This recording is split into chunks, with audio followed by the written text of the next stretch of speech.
Hey y'all, so this is Carmen Johnson. I am doing this video today, even though I did not feel like doing this video, but the Lord kept the Lord kept pushing me to do this video as a way for me to document this personal journey of mine that I have been on for a year now.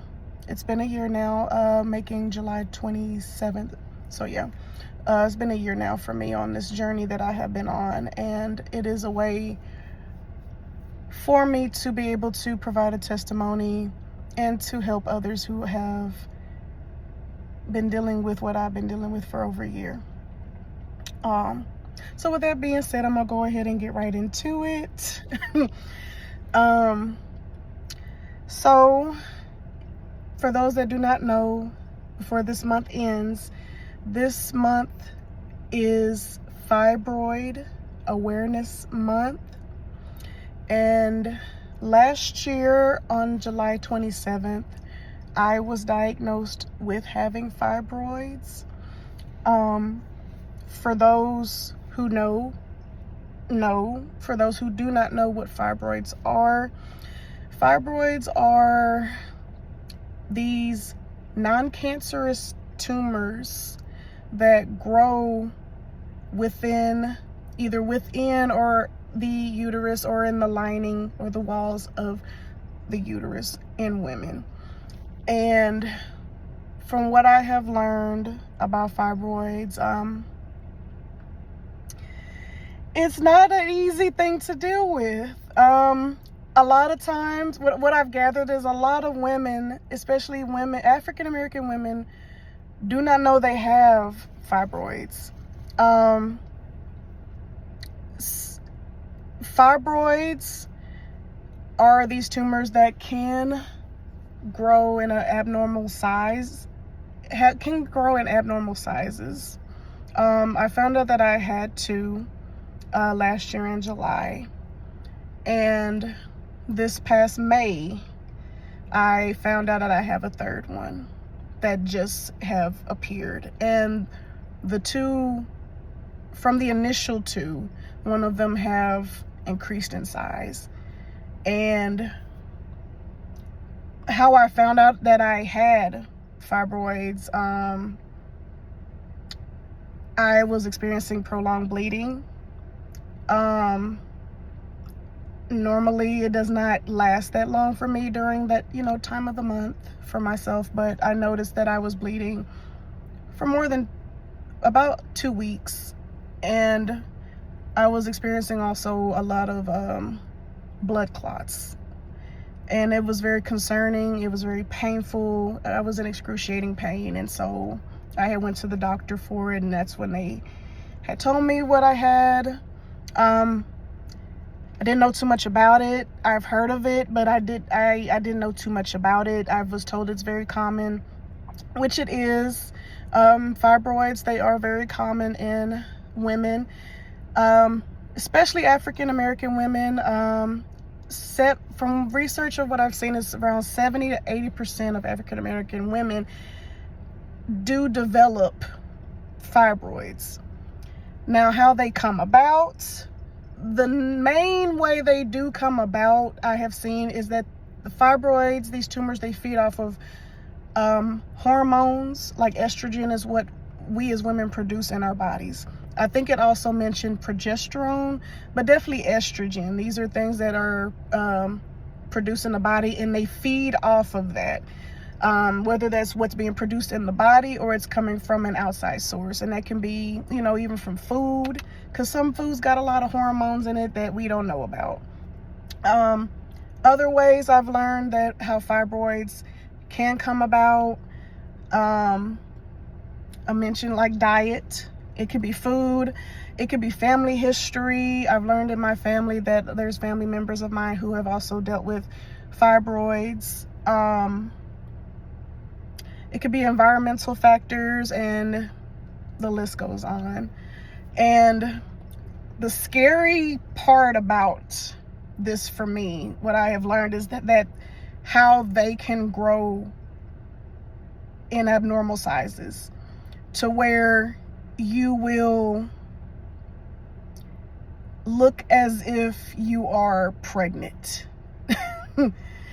I know at least one picture I can post where I was having some bloating, really bad bloating, and it lasted for at least a week, and it would look as if I'm pregnant and I'm not. I will post that picture of what the bloating did look like on my stomach. It was very uncomfortable.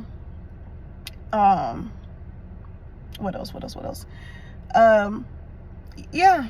And so another reason for this video, it can take a toll on your body. I'm doing this video because I was led to do this as a way to spread awareness to those who are dealing with this in silence. It's for those may not think it's not that big of a deal. If you've never went through fibroids, you won't understand the mental, how can I say this? It takes a toll on you mentally. It does. The pain that comes with it, the excruciating pain. I can't tell you how many nights I have dealt with excruciating pain beyond my normal pain I would have during that time of the month. And I'm in fetal position. I'm bawling my eyes out because I'm in that much pain. At the times I'm using a heating pad to help ease the pain, constantly taking pain medication, stuff like that.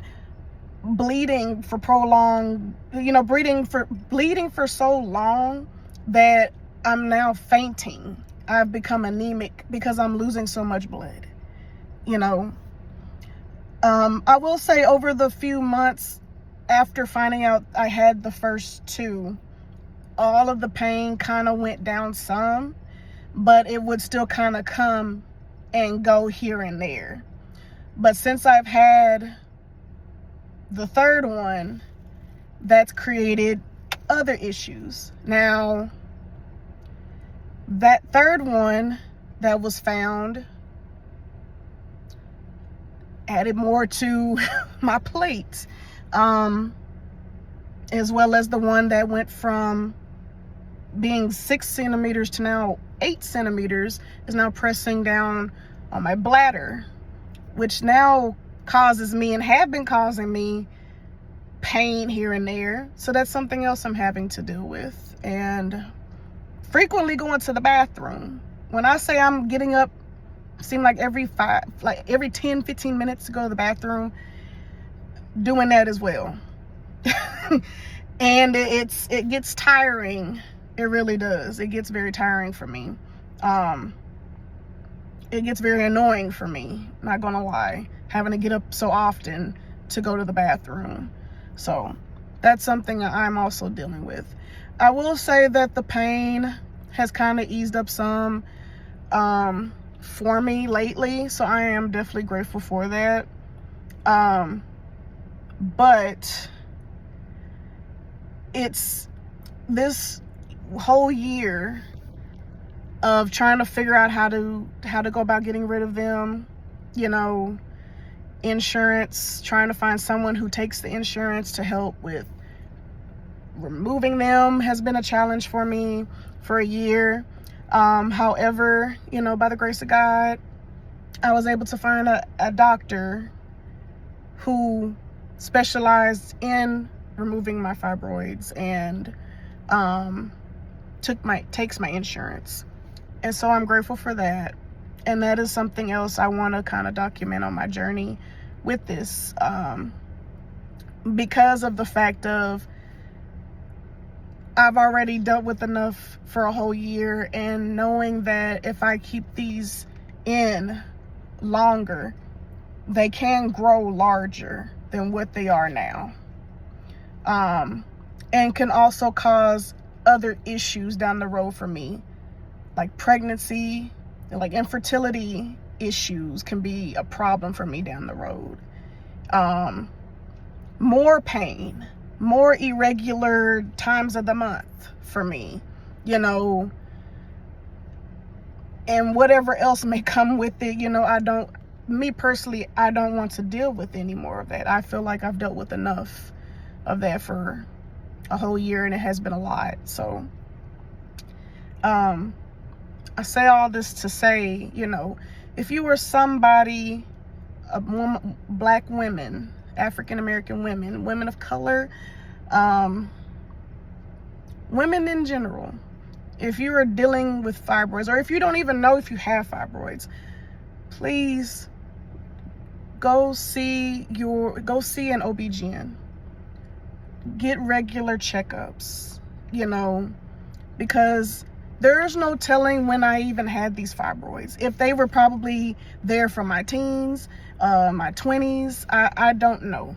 I probably won't ever know how they even came about, because a lot of factors can play a part. It could have been my diet. I'm not gonna lie. There was times I was not eating my best. You know, it could be from family history. It can be another thing, stress. I've learned also stress is a way for fibroids to come about as well. So there's been times I've dealt with overload of stress as well, and took a toll on my body. And so if you're dealing with anything or something seems off with your body, please find a good OB-GYN. Get regular checkups, okay? Especially if you have your belly kind of growing as well, and you're under the impression that you could be pregnant, or you think you just have gained a lot of weight, check into that too, because it's a possibility it may not be just weight gain or that you're pregnant. That could be a reason as well, if you have not been going to a regular, you know, seeing a doctor on a regular basis or normal basis. So I wanted to add that as well. But yeah, really, this was not easy to share, but again, like I said, the Lord led me to put this video out there. And not only just this video, but I will be documenting the whole journey of me getting these removed. I do have what's called a myomectomy procedure that will be done very soon. And so I will be documenting that journey, and as well as my recovery. I will also be posting another video, hopefully tomorrow, with my appointment for my MRI, which is supposed to show everything on a much bigger scale, and making sure that if, God forbid, there being any more fibroids, that they probably did not see on the sonogram the last time I got checked. So yeah. And yes, I will be posting pictures. I do want to post a post that it may be, if it's, you know, try not to be too graphic, but, you know, just want to show them what I have experienced so far during that journey. And so yeah, but that's all I have to say. Again, before the end of this month, the Fibroid Awareness Month, I just wanted to share that, and I'm looking forward to sharing this journey with, you know, the women who this may be for. And so I love y'all. Y'all have a great rest of your evening, and we'll be seeing you again soon. Bye.